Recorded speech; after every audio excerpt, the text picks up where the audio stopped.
Olá, aqui é a Jessie Blanca e eu vim hoje para discutir um tema muito importante.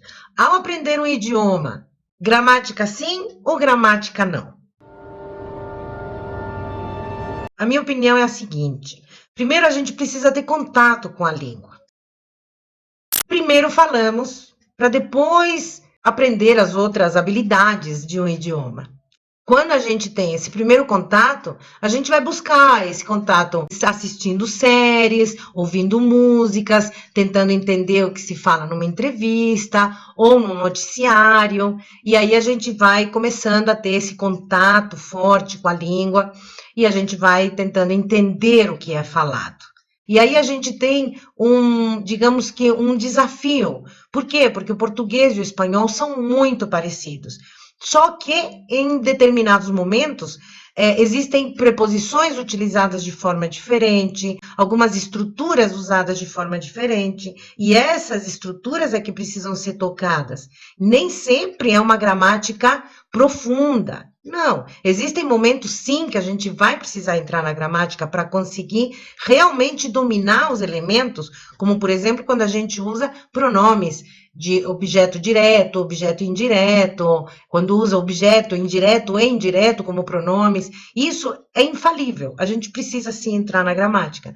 Mas isso não quer dizer que a gente tem que fazer um aprendizado com base na gramática. Não, a gente tem que praticar, a gente tem que estudar, a gente precisa ler, a gente precisa ouvir, e aí é uma coisa assim paralela. É um aprendizado com estrutura. Muita gente diz para mim, Jessie, o seu português é impecável. O meu português, ele é assim, ele é muito trabalhado, ele foi muito estudado. Eu já comentei com vocês em outros vídeos que eu acho que o português é a língua mais difícil do mundo, porque ele tem uma gramática, ele tem uma linguística, são formas diferentes de se falar. Porém, a gente precisa realmente ir mais profundo para conseguir utilizar esse idioma aprendido de uma forma correta. Uma coisa que eu costumo dizer muito, e isso é muito importante para qualquer falante, de qualquer idioma, de qualquer país e de qualquer profissão. A gente ganha muita credibilidade quando a gente fala corretamente. Então, não precisa você falar formalmente. Não, pode falar informalmente. E pode utilizar da fonética local, do sotaque local. Eu, por exemplo, eu moro em São Paulo e eu sei que eu tenho um sotaque paulistano. Assim como tem o carioca, assim como tem o nordestino, enfim, tem vários sotaques. O meu é paulistano. E muita gente diz para mim, Jessie, se você não me falasse, eu não saberia que você é estrangeira. Muito obrigada, fico muito feliz com isso e eu tento fazer o meu melhor. Por isso que eu sempre falo, o meu objetivo é sempre trabalhar os meus alunos para que eles falem espanhol como eu falo português. E esse eu falo português, ele é estruturado realmente porque eu fui passo a passo estruturando. Eu tive aulas com ótimos professores e aí no meu dia a dia eu me esforcei muito. Hoje eu sou professora de português e de espanhol, mas os meus cursos de português, na verdade, eles são mais direcionados para professores mesmo de português. Então, eu aconselho que a gente abra a nossa mente e aceite a gramática como um apoio para que a gente fale corretamente, para aplicar perfeitamente o idioma, para conseguir dominá-lo e assim falar espanhol como um nativo. Então, agora eu vou trabalhar, inclusive, um tema que muitos seguidores, né, muitos amantes do espanhol me perguntam e sempre tem aquela dúvida. Então, aí eu vou entrar agora com um tema estrutural, que é apócope. Não é uma gramática em si, ele é estrutural. E é o que eu quero mostrar para vocês hoje. A diferença entre uma estrutura e uma gramática. Vamos lá. Muito bem, estamos aqui com o meu arquivo aberto, La Apócope. Então, o que é apócope? Nada mais que existe uma lista de palavras que, quando estão sucedidas, ou seja, quando depois delas vem um substantivo masculino singular, elas perdem ou a última vogal ou a última sílaba. Então, a gente vai dar uma olhadinha nessa lista de palavras para que a gente consiga entender o que é apócope em espanhol. Muito bem, temos aqui do nosso lado esquerdo uma lista de palavras, que são só essas, inclusive, elas vão perder a última sílaba ou vão perder a última vogal quando estiverem sucedidas por um substantivo masculino singular. Então, o que vai acontecer com elas? No caso, bueno perde a última vogal e se transforma em buen, quando está antes de um substantivo. Quando o substantivo vem antes dessa palavra, ou quando essa palavra está sozinha, aí ela vem de forma inteira, digamos assim, ela não perde. Mas quando o substantivo ele vem antes, e a gente vai qualificá-lo depois, essa qualificação ela vem depois utilizada na forma grande, ou seja, nesse caso a gente tem tiempo bueno. El tiempo está bueno. Tiempo bueno. Agora, se eu digo, hoy es un buen tiempo para poder practicar deportes.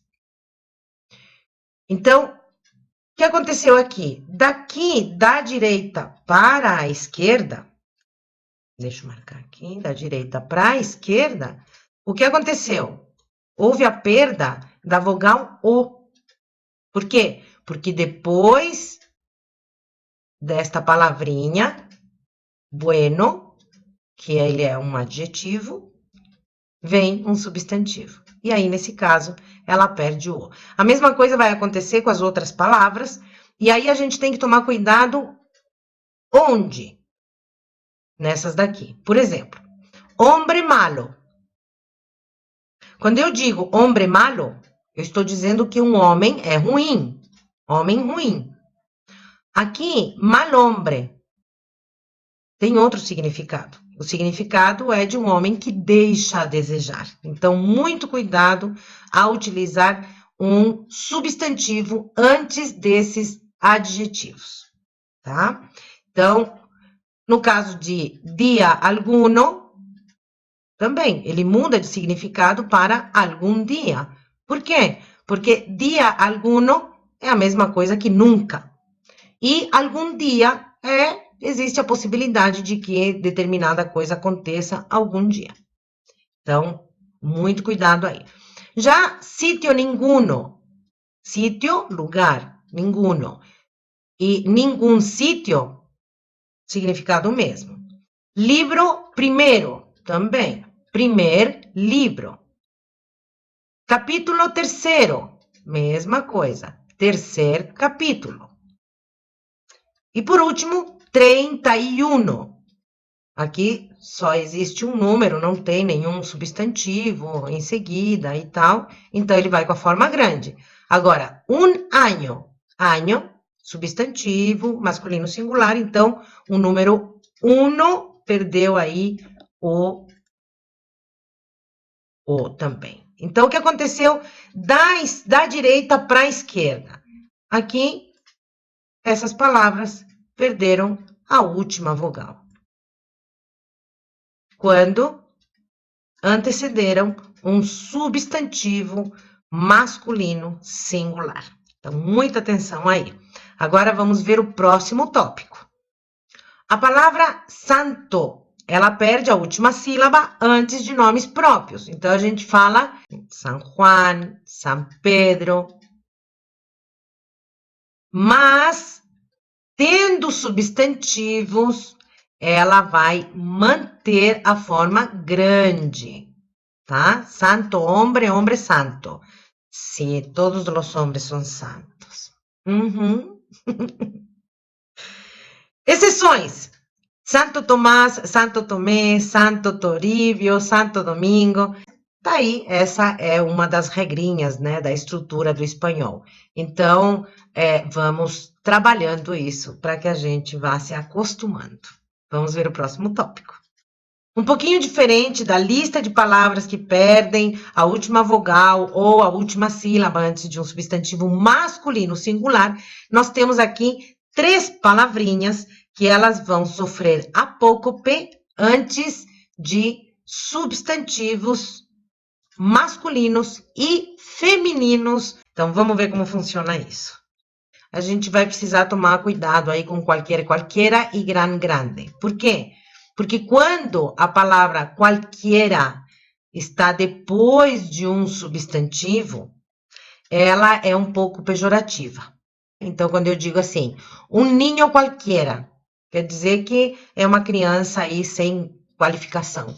Agora, qualquer ninho, que ninho elijo? Qualquer ninho, de uma maneira impessoal, de uma forma geral, quando eu digo qualquer ninho é carinhoso. A mesma coisa aqui com substantivo feminino. Uma mulher qualquer.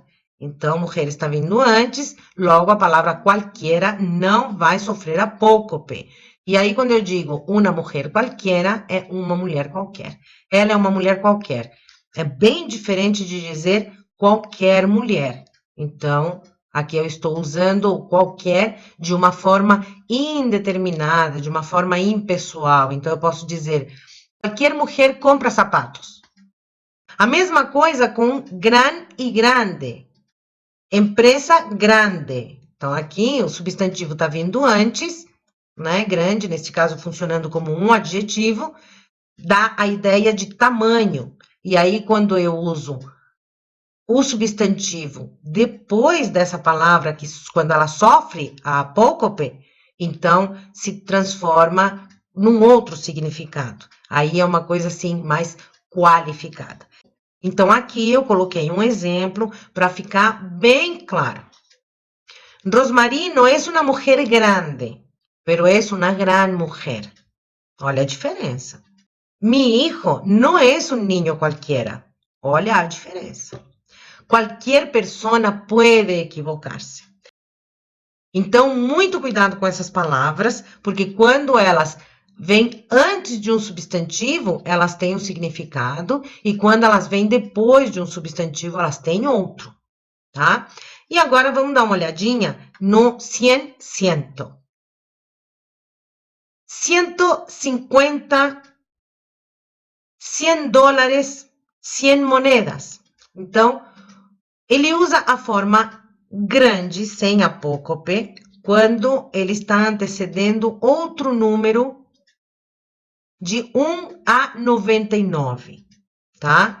E vai sofrer apócope quando estiver antes de substantivos masculinos ou femininos em plural. 100 dólares, 100 moedas. E também ela vai sofrer apócope quando estiver associada a unidades de milhar. 100 mil milhões, 100 bilhões, tá? Então, olho nessas palavrinhas. Olha a estrutura. Próximo tópico. Tanto e quanto vão sofrer apócope somente antes de adjetivos e advérbios. Adjetivos são aquelas palavras que qualificam, positivo ou negativamente. E os advérbios, como eu já contei para vocês, são aquelas palavrinhas que quando a gente pergunta como, quando, onde, a resposta é um advérbio. Então, vamos ver aqui alguns exemplos. Te quero tanto. A palavra tanto não sofreu apócope, porque ela não está antecedendo um adjetivo ou um advérbio. Porém, aqui, era tão bueno ser niño, então, aqui, a palavra tanto sofreu apócope, perdeu a última sílaba, porque a palavra seguinte é um adjetivo, é uma qualidade. Quanto tempo? Então, tempo é um substantivo. Essa palavra ela só vai sofrer apócope antes de advérbios e adjetivos, então, ela se mantém inteira. Quanto tempo? Mas, uau, quão fuerte eres. Quão sofreu apócope porque fuerte é também um adjetivo. E por fim, as palavras tanto e quanto não sofrem apócope antes desse grupo de palavras, tá? Mejor, peor, maior, menor, más, menos, antes, después. Jessie, eu vou precisar memorizar todas essas palavras? Olha, a lista das palavras que perdem a última sílaba ou a última vogal, sim, vai ser necessário, mas com o tempo, com a prática, a gente vai tornando isso parte do nosso dia a dia. Temos que praticar. Agora, essas palavras nem sempre é necessário memorizar, porque o que nos leva a utilizar essas palavras? Em casos de comparações. Né? Então, a gente usa melhor, pior, maior, menor, quando a gente está comparando alguma coisa. Então, acaba sendo praticamente automático. O que a gente precisa lembrar é que quanto e tanto não sofrem apócope antes desses adjetivos e desses advérbios. Se você gostou desse vídeo, deixe seu like aqui embaixo, se inscreva no canal, clique no sininho para receber notificações de novos vídeos, me segue no Instagram, me segue no Facebook, deixe seu joinha, bye bye!